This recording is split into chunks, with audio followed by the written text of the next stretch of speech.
Today we're going to talk about an essential tool for onboarding a new employee at your company, the Employee Handbook. With all the meetings, introductions, and paperwork involved in employee orientation, it might be tempting to give the Employee Handbook short shrift, but don't do it. The Employee Handbook is one of your first official communications to your new employee, and it should be up to date, detailed, and well written. In fact, your Employee Handbook is the single most important internal document for communicating policies, practices, and employee benefits. It sets forth your expectations for your employees and outlines what they, in turn, can expect from your organization. While the policies outlined in your handbook will reflect your company's own unique culture, these policies also must be drafted in adherence to federal, state, and local laws and regulations. You may even find you need more than one edition of your official handbook. For example, one for exempt employees and another for non-exempt, or for union employees and non-union employees. In any instance, there are a number of key elements to be included in an employee handbook. After a welcome and introduction from your president or CEO, begin with general employment information. Provide an overview of your business and lay out basic policies relating to employment eligibility, job classifications, employee records, job postings, termination and resignation procedures, and, if applicable, union information.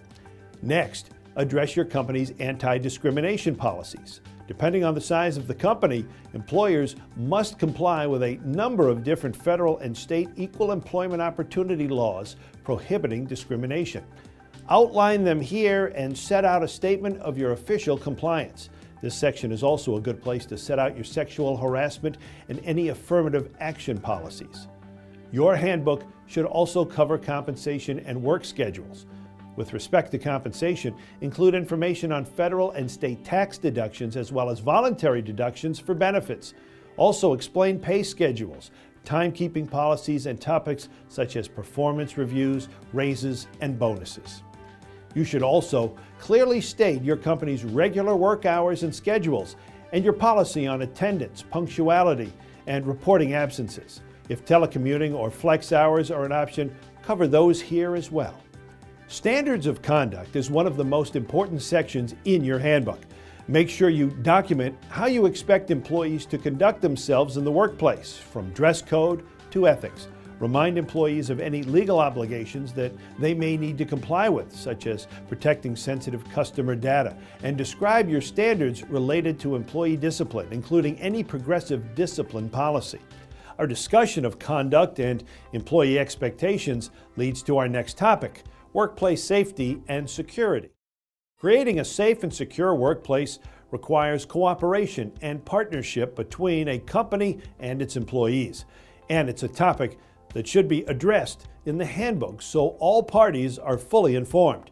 Describe your policy for maintaining a safe workplace, including compliance with OSHA laws that require employees to report accidents, injuries, and potential safety hazards to management.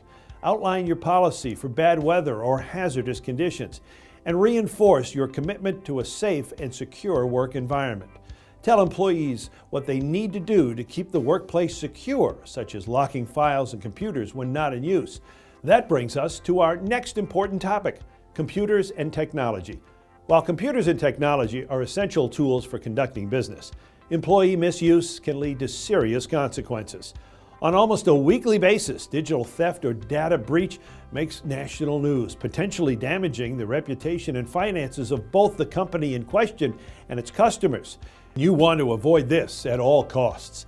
That's why your handbook must outline clear policies for appropriate computer and software use, as well as steps employees should take to secure electronic information, especially if that includes personal identifiable information that you collect from your customers or clients.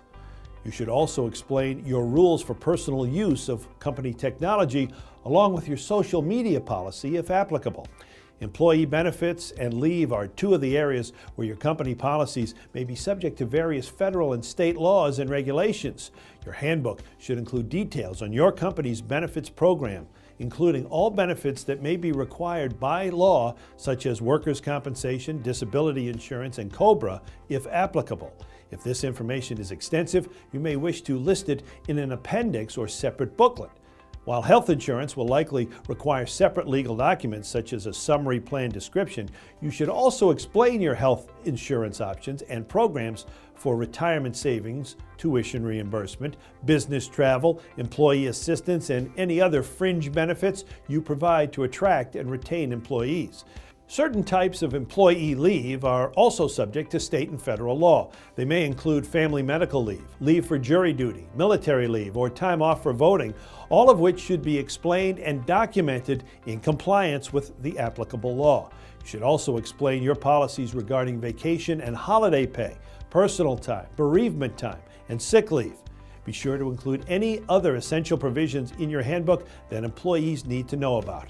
For example, if your employees are employed at will, meaning that either the employer or employee can terminate the employment relationship at any time, you should clearly state that fact and include a conspicuous disclaimer in the front of the handbook that specifically states that the handbook is not an employment contract and should not be construed as a contract. Finally, be sure to include a written acknowledgement by the employee that he or she has received and read the handbook, and to be signed and placed in the employee's personnel file.